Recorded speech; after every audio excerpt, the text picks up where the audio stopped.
From the heart of the Roanoke Valley to the pulse of a new Virginia economy, where business, leadership, and community come together. You're watching and listening to the Mike Hamlar Show. Mike Hamlar, building up the block, taking you to the top. We don't stop the clock. The Mike Hamlar Show, let the whole world know. Oh yeah, that's the sound of the people in the glow.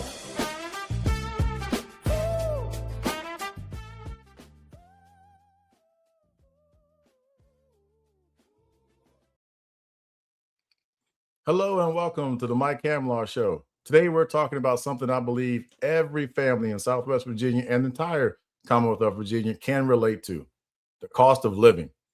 And here's the question: can working families still get ahead? Can working families still get ahead? Notice I didn't ask whether working families can survive. I didn't ask whether we can make it from one paycheck to another. I'm asking, can we still get ahead? Can you work hard, play by the rules, raise your family, buy a home, save money, take an occasional vacation, prepare for retirement, and leave your children in a better financial position than where you started? That's what we're talking about today. Because people don't experience the economy through a report from Washington or Richmond. We experience the economy at the kitchen table. We're experiencing it when we go to the grocery store, when the insurance bill comes, when we fill up the car, when the electric bill arrives, when the mortgage or rent is due, when your child needs a new pair of shoes, and the parents know this one, when your child walks in and says, "Dad, I need some money." So I have 3 children, all of them, "Dad, I need some money." So I think we all can relate on that one. It might be, "Mom, I need some money." But some money is what they always ask for. Never means $5. Basically, but seriously, it means these expenses are adding up. And I've heard people say, "I'm making more money than I've ever made, but I don't feel like I'm getting ahead." And that's a powerful statement, because if your income increases 5%, but several major household expenses increase faster, that raise can disappear before you ever feel it. And that brings us to today's conversation. What does it take for working families in Roanoke and throughout Southwest Virginia to get ahead? And more importantly, what can we actually do about it? Stay with me. This is the Mike Hamlar Show. Happy to be with you right here on Radio Melrose 96.9 FM. This segment is sponsored by Hamlar Curtis Funeral Home and Crematory, located at 1002 Mormon Avenue Northwest, Roanoke, Virginia 24016 and 195 Maple Avenue, Rocky Mount, Virginia 24051. Hamlar Curtis Funeral Home and Crematory, serving with a spirit of excellence since 1952. 540-344-1271.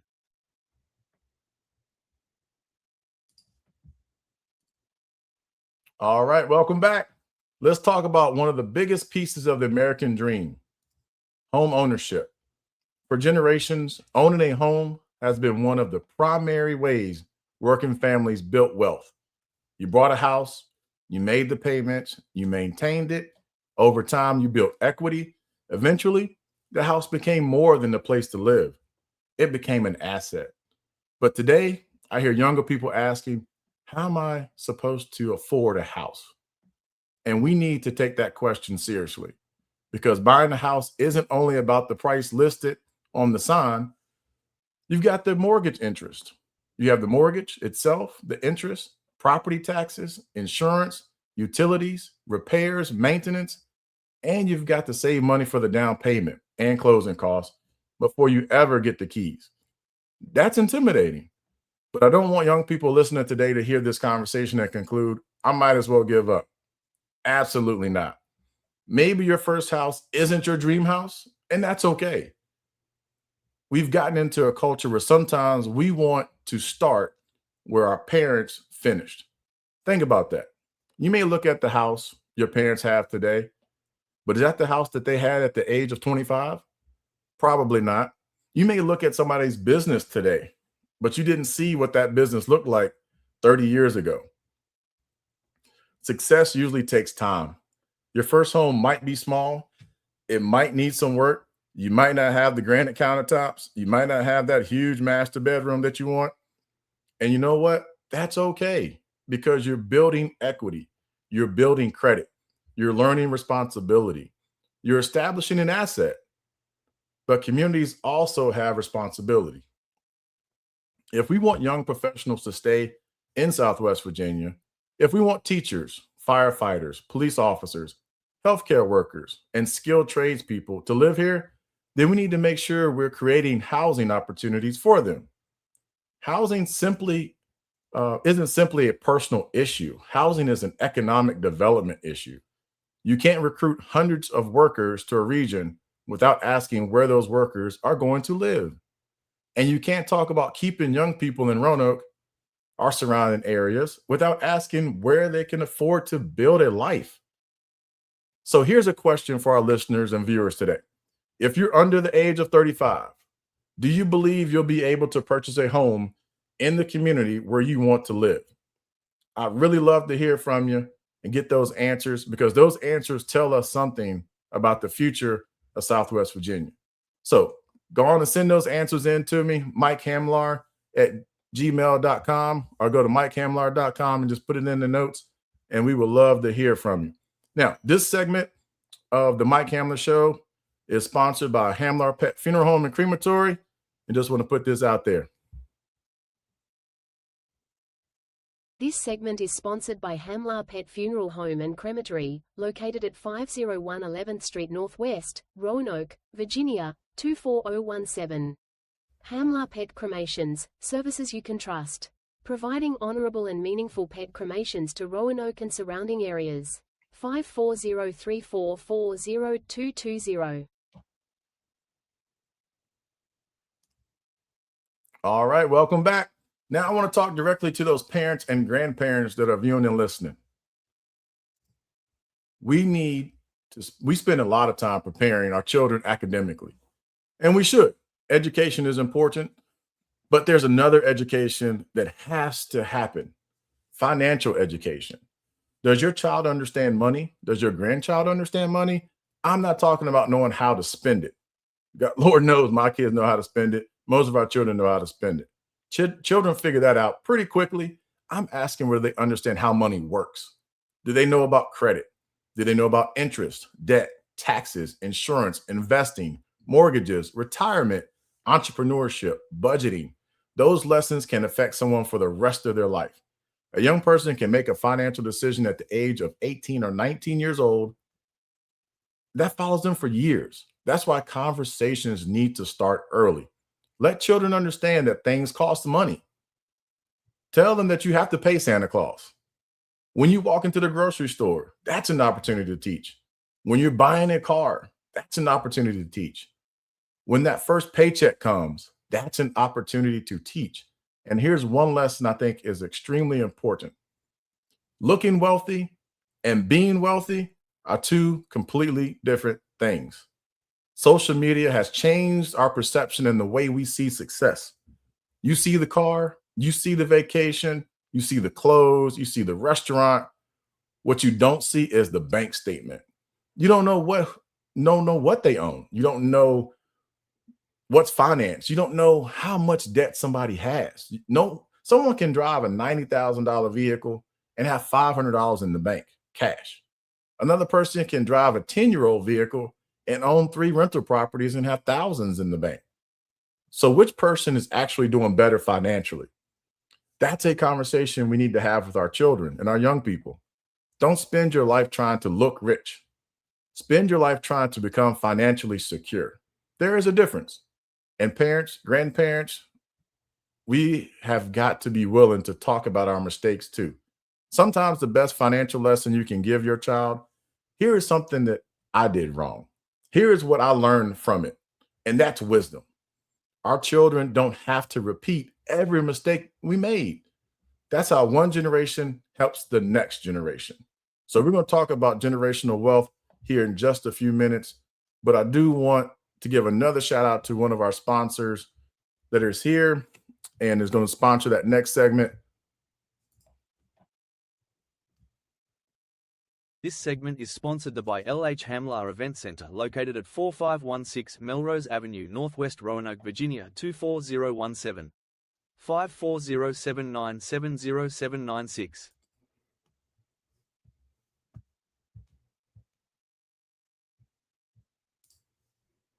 All right, welcome back. So coming up, does everybody need a side hustle? Can today's extra income become tomorrow's business? Big discussion. So we're going to talk about this phase of everybody knows now it's called the side hustle. So more people are looking for additional sources of income. Some are doing it because they need the extra money. Others see an opportunity. Maybe you work your regular job during the week, cut grass on Saturdays. Maybe you cater. Maybe you do photography. Maybe you sell products online, marketplace on Facebook. Maybe you're doing consulting, real estate, cleaning, home repairs, graphic design, whatever it is. Here's what I want people to understand. Your side hustle may be more than extra money. It may be the beginning of a business. Some of America's greatest companies didn't begin in the giant corporate office. They started with somebody who had an idea, had a dream. One customer became 5, 5 became 20, 20 became 100. But here's where people can get into trouble. If you're not going to turn that side hustle into a business, then you need to understand the revenue.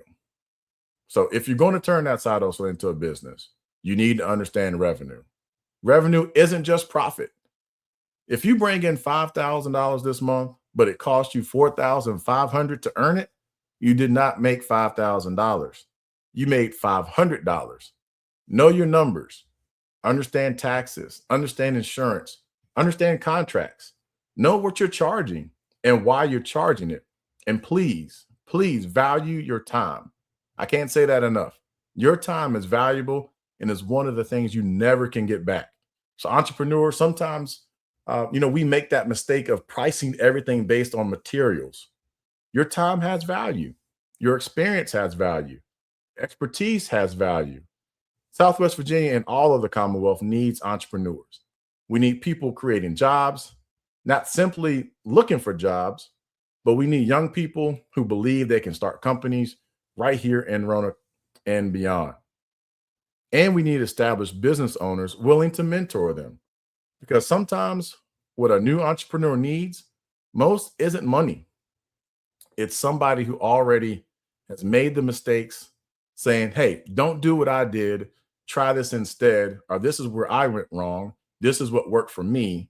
That's community. That's leadership. And that's how we build an entrepreneurial ecosystem. So please remember, take it serious. If it's something that you really want to do, something that you've thought about, it's all out there. So don't hesitate. Please look at it and let's help our folks. Let's help these new entrepreneurs out here and move forward on it. So we're getting into the meat and potatoes of this thing. So now let's take this conversation one step further, because making money isn't the ultimate goal. Yes, it's nice, but building something is really good. What are you building that can outlive you? Did y'all hear me on that one? What are you building that can outlive you? Remember, we talked about generational wealth. We're going to get into it. But what are you building? Are you building a home, a property, a business, savings, investments, education? That's where the conversation about generational wealth begins. And I want to make something very clear. Generational wealth doesn't mean somebody has to leave their children millions of dollars. Sometimes generational progress starts simply because one generation does something the previous generation could not do. We've heard of, this is the first generation. I'm the first in my family to go to college. That's generational wealth. That's moving the needle forward. I'm the first to buy a house in my family. That's moving the needle forward. So maybe your parents rented their entire lives and you're able to purchase your home. That's progress. Maybe you own that home and your children inherit it without a mortgage. Now that's a start to their adult lives. And I can tell you, it puts them in a whole different position. Maybe use that opportunity to purchase another property, use that equity in that home. Now you're seeing the power of generations. The same thing happens with businesses. Starting a business is hard, but imagine what happens when the next generation doesn't have to start from zero. Guess what? They inherit customers, they inherit relationships, they inherit equipment that's hopefully paid for. They inherit that knowledge, they inherit a great staff, they inherit a reputation, and hopefully some assets. That's powerful. But there's another part of building wealth. It's called protecting it. You can work for 40 years building something and leave confusion behind if you haven't planned properly. So who gets the house, when you die? Who controls the business when you die? Are the beneficiaries correct? Do you have important documents organized? Does anybody know where those documents are? Have you communicated your wishes? Planning isn't just about death. Planning is a responsibility. So it's all up to us and all these entrepreneurs to plan accordingly, because you never know what may happen. And it doesn't have to take death in order for something to move into place. Somebody could get sick. Somebody could get paralyzed. Somebody could have, some type of illness. You just never know, but you want to make sure your succession plan is in place for your business and that your business will continue moving forward, because we want to definitely do that. So our next segment is sponsored by Hamlar Curtis Funeral Home. Is going to talk about planning. Hey, come out this Tuesday. We have a free pre-planning seminar at the L.H. Hamlar Event Center, 4516 Melrose Avenue. It's Tuesday from 11:30 to 1 p.m. You get a free lunch. So we got some nice food for you, some great information, and it's free. And you can come out and just learn about pre-planning and getting these things. It's called Getting Your House in Order. Call the funeral home. Go ahead and call Hamlar Curtis, 540-344-1271. 540-344-1271. Hamlar Curtis Funeral Home. Free pre-planning seminar. Come on out. That's part of your pre-need tip of the day. Basically, just plan ahead of time. It doesn't hurt. Don't assume that your family knows what you want. Have the conversation, document your wishes, make sure important information is accessible to the appropriate people. I tell everybody, I told my wife, I said, hey, all you got to do, go in my desk drawer. There's an envelope in there. It says, do not open until Mikey dies. And it's all sitting right there for you. What I want for my service, the insurance information, how much money you're going to get, what you can do with the kids. All of that stuff is there. Do I plan on dying anytime soon? Absolutely not. I hope not. Lord willing, I'm here for a long time, but we just never know. So pre-planning doesn't mean you expect something to happen tomorrow. I want to make sure y'all have all information that you need to help your business grow, help your business be sustainable, and then also just make sure everything is in place in case something happens. So we're going into one of our last segments of the day. And we just want to put this out here. 5 things you can do right now to help yourself, your family, your business. I never want this show to simply identify problems. I want us to talk about solutions. So I'm going to leave you with these 5 things that you can start doing right now. All right. So know where your money goes. Look at your spending for the last 30 days. Not where you think the money went. Look at where it actually went. You might be surprised. Those small purchases add up. Those Starbucks run.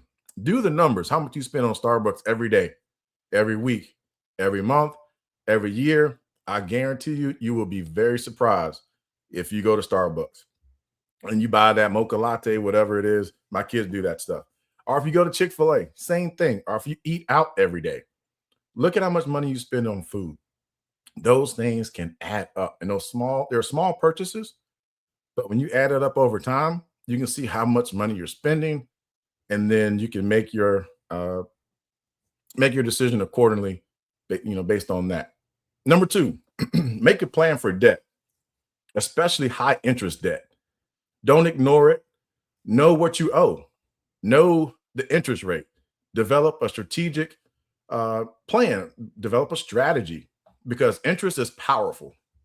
When you're investing, you want interest working for you, not the other way around. Now, when you're borrowing it, it may be working against you. So definitely know your interest rate. Shop around before you even run your credit. Only run your credit one time at the bank, but you can ask banks what's their rate today. So go and ask them that. Build an emergency fund. Start somewhere. Maybe it's $25 a paycheck. Maybe it's $50. Don't become discouraged because you can't save $10,000 tomorrow. That's unrealistic. But the important thing is to develop a habit. Once you get into that 5, 7, 10 days of doing the same thing, you start to develop what's called a habit. And those habits can be really good for you. Have an emergency fund. You can turn into, you might have a financial catastrophe. It happens to everybody.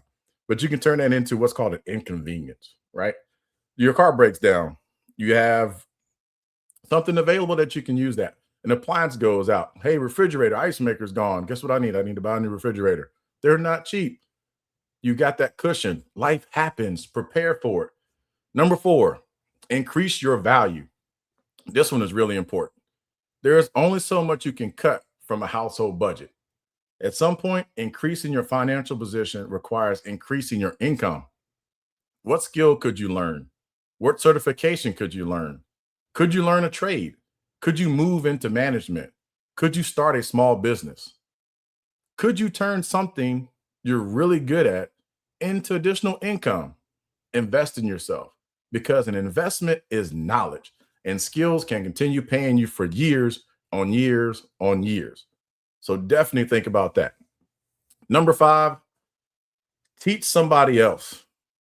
The one thing I like to share with entrepreneurs and when I do seminars is we have knowledge. I've been in the funeral business for over 23 years now.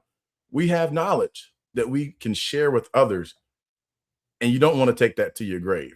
So number 5 is teach somebody else, especially your children.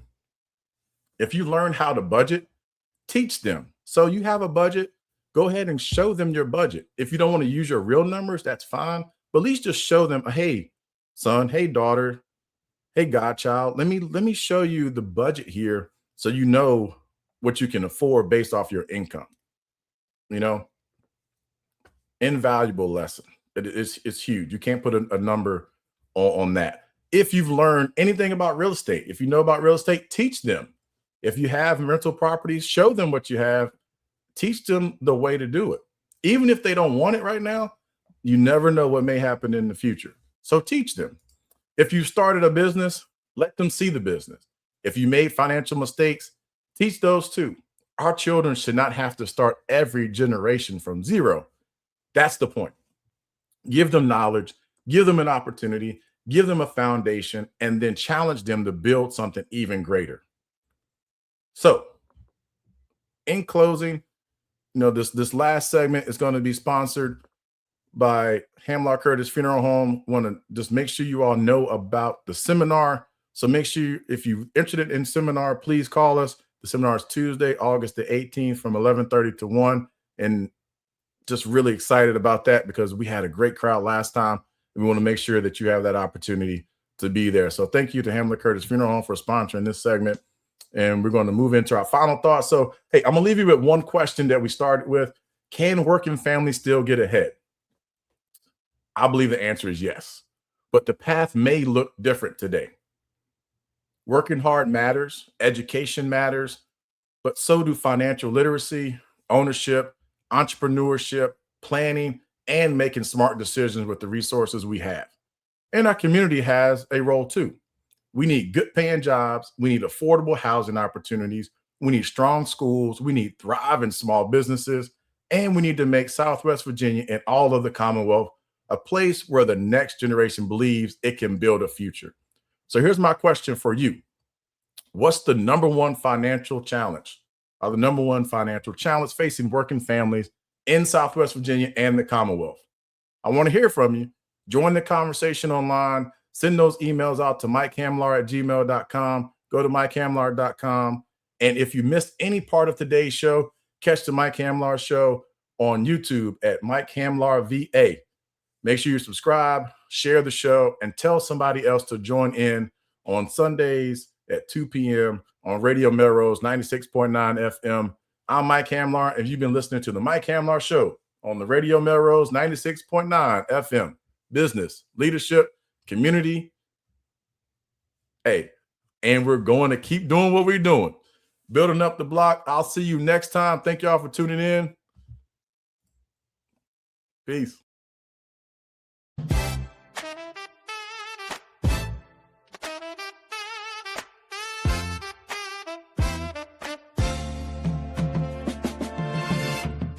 Trumpet flashes bright,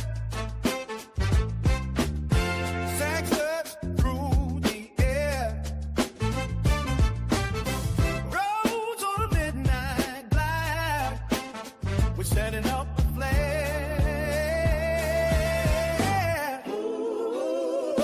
Boom back post with a poly city shine. Mike Hamlar steps in time, and the moment feels divine. From the heart of the Roanoke Valley to the pulse of a new Virginia economy, where business, leadership, and community come together. You're watching and listening to the Mike Hamlar Show. Mike Hamlar, building up the block, taking you to the top. We don't stop the clock. The Mike Hamlar Show, let the whole world know. Oh yeah, that's the sound of the people in the glow.